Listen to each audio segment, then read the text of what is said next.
அந்திச்சூரியனும் குன்றில் சாய மேகம் வந்து கச்சையாக காமன் தங்கும் மோகப் பூவில் முத்தக்கும் மாடம் தங்கத் திங்கள் நெற்றி பொட்டும் இட்டு வெண்ணிலாவின் கன்னம் தொட்டு நெஞ்சிலாடும் சுவாசச் சூட்டில் காதல் குற்றாலம்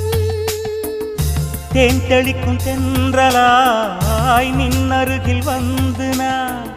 சேலை நதி ஓரமாய் நீந்தி விளையாடவா நாளும் மின்னல் கொஞ்சம் தாழம் பூவைச் சொல்லி ஆசை கேணிக்குள்ளே ஆடும் மீன்கள் துள்ளி கட்டிலும் கால்வலி கொள்ளாதோ கைகளை கீறியதோ செம்பூவே பூவே உன் மேகம் நான் வந்தால் ஒரு வழியும்